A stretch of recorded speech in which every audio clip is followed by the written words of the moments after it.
Hoy te quiero hablar de la curva de aprendizaje, porque creo que es algo que todos nos vamos a sentir identificados, porque en algún momento de nuestra vida hemos pasado por un proceso donde estamos aprendiendo cosas nuevas y nuestro desempeño también se va a ir ajustando en función a ese nivel de entendimiento o de competencia que vamos generando. Existe un modelo que te explica cuáles son estas diferentes etapas donde se encuentra la persona según el nivel de competencia y también según el desempeño que pueda lograr en cada una de estas fases. A esto normalmente se le conoce como la curva de aprendizaje y te quiero contar también un ejemplo que me pasó muy cercano en cuanto a cómo fue mi curva de aprendizaje con respecto a la práctica de Scrum. Pero para eso te quiero contar primero en qué consiste esta curva de aprendizaje, ¿sí? Básicamente esto tiene que ver con una teoría, de hecho, y lo que hacemos es utilizar un diagrama. Se puede decir que es como un eje vertical y horizontal, donde por un lado tenemos el tiempo en el eje horizontal y en el eje vertical tenemos el performance o el desempeño. Yo estuve revisando un poco mis apuntes porque la primera vez que yo vi este concepto de la curva de aprendizaje fue en una certificación de gestión del cambio y nos mostraron con algo parecido a esto que tengo aquí. De hecho, pueden ver aquí lo que les comentaba del tiempo en esta zona vertical y el desempeño a nivel aquí vertical y el tiempo horizontal. Entonces, esta gráfica lo que nos explica es precisamente cómo evoluciona el individuo según la fase de aprendizaje o de la curva donde se encuentre. Por eso es que coloqué acá como unos pequeños emojis para orientarnos, porque si te fijas al principio aquí de la curva de aprendizaje, aquí se llama una incompetencia inconsciente, porque realmente tú no sabes que no sabes.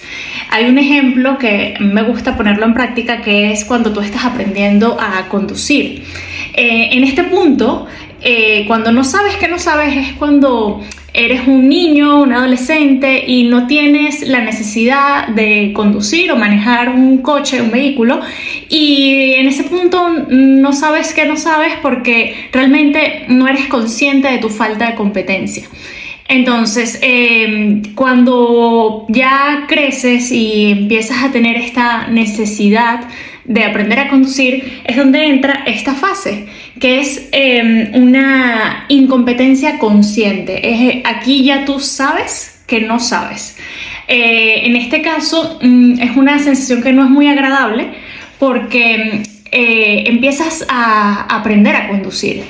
Y en principio tu desempeño va a ser bajo, va a disminuir porque se te hace difícil, cometes errores, estás aprendiendo a manejar y ese primer enfrentamiento no tienes las habilidades, entonces por eso es que aquí la curva empieza a bajar en cuanto al desempeño y el tiempo, ¿no? La siguiente fase sería ya una competencia consciente. Aquí ya estás más contento porque ya sabes que sabes.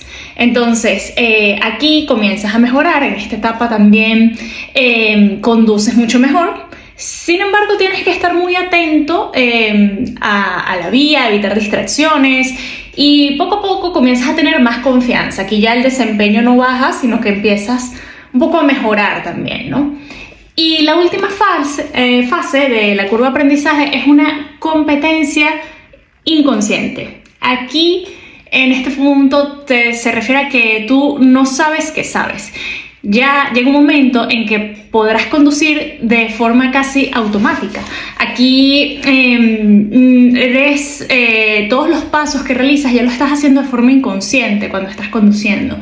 Y en este punto tu desempeño ya es óptimo y puedes desenvolverte con mucha más facilidad. Entonces, esta curva es algo que aplica para cualquier proceso de aprendizaje. Yo por lo menos cuando comencé a trabajar con un equipo Scrum de Scrum Master, al principio cometíamos algunos errores que al día de hoy yo los evalúo y pienso que los hacíamos o teníamos esta práctica inadecuada en parte porque no éramos conscientes de que no sabíamos. Estamos en la primera fase de la curva y allí alargábamos los sprints, por ejemplo, o no involucrábamos al product owner porque queríamos que no molestara al equipo de desarrollo. Y teníamos esta serie de prácticas que al final eran un poco en esa primera fase donde no sabes que no sabes. Y en la medida que fuimos también aprendiendo de nuestros errores e identificando qué cosas no estábamos haciendo del todo correctamente, fue que pudimos ver dónde teníamos que empezar a mejorar en nuestra práctica. Y fue un proceso difícil, fue como de choque porque teníamos esa resistencia, no teníamos las habilidades, poco a poco fuimos mejorando y aprendiendo, pero prestando como mucha atención porque todavía no nos salían las cosas de forma natural. Y hasta que se llega a un punto, o llegamos a un punto donde ya el manejo de este marco de trabajo, por lo menos en mi caso, que tiene que ver con la práctica de Scrum y de estas habilidades o de estas competencias que tienes que tener tú para guiar un equipo en este marco de trabajo, ya llega un punto donde me salía de una forma mucho más natural. Ya yo podía estar con un equipo nuevo y no tenía que pasar por este proceso un poco difícil de comprender lo que estamos haciendo, sino que ya yo de forma natural sabía cómo abordar determinadas situaciones. Y esa es la fase final de la curva, donde ya tienes una competencia inconsciente. Entonces esta parte del aprendizaje es muy valioso porque tiene que ver con un proceso que vamos a pasar todos por allí y que adicional a esto deberíamos tener en cuenta dos aspectos clave al momento de poner en práctica lo aprendido.